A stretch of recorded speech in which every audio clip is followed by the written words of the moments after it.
Well, I'm back as a newscaster. Sort of. Not really. Nothing happened that, well, I think is really big.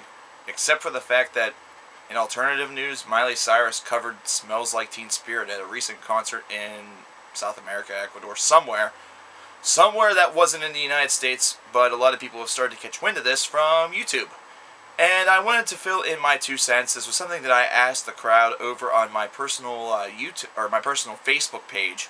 I didn't even do it on the coverkillernation Facebook page, which you should check out. However, I got such a large amount of responses that I decided to make a video regarding this. Kind of give you my take a little bit and then ask for your take. I'm going to leave a link to the video in the description box. That way you can check it out for yourself, I suppose, if you really so desire. And yeah, I want to hear what you have to say about it. Now, myself personally, I was not a fan. It had nothing to do with the fact that it was Miley Cyrus covering Nirvana. You know, it had nothing to do with I just flat out hate Miley Cyrus that much that I feel as though this was something she should not have touched. I don't really like crossovers all that much unless it's going to be something that you do on a consistent basis and has already kind of gotten itself a little bit of well-based acclaim. And this was something that whenever I heard it and watched it, the whole flow just seemed very awkward. It just did not seem as though this was something that she should be doing. It did not resemble what you would expect. And it's really not supposed to. I mean, you have the daughter of a semi-successful country star that became a tween Disney icon / pop star that is now trying to do grunge music, who has a brother who made really crappy pop music that a bunch of teenage girls and emo people adored. Yeah, so you can see where the recipe here for disaster is immediately going to come through and break on through on the whole publicity standpoint, based upon, you know, schematics alone, or family heritage, or genetics alone. I don't even know at this particular juncture. But whenever you listen to it, it just seems very awkward. Her motions throughout this entire thing look very unnatural.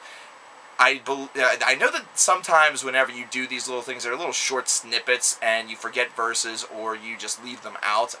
I don't know if this was left out, or if this was something that she just flat out forgot, but the second verse was just gone, see you later. Not even there. It seemed as though she was still a little bit crossed up with the wording a little bit. I know that Kurt Cobain can be a little bit cryptic at times, but it's not necessarily rocket science. The whole thing just really seemed very awkward. And I understand that she used to quote-unquote rock out with her brother to this particular song back whenever they were at home. I think this is something, after seeing this, that should be reserved to the home front.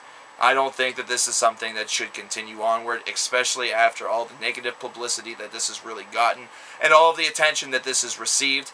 This is something that you could definitely can see kind of going in the wrong direction for her, even though she was just trying to do something that she, I guess, liked. Something that, someone that inspired her. She said that she was inspired by Nirvana and this particular track. Now, I know that there are going to be philandering arguments both ways. There's going to be people that say that this is an absolute outrage. Kurt Cobain is rolling in his grave right now, or if he was alive, he'd be cocking a shotgun and killing himself right now, because now at least he would have a reason besides Courtney Love. And there's going to be other people that say, well, Kurt sucked, so Miley Cyrus doing this is a welcome addition to this particular song.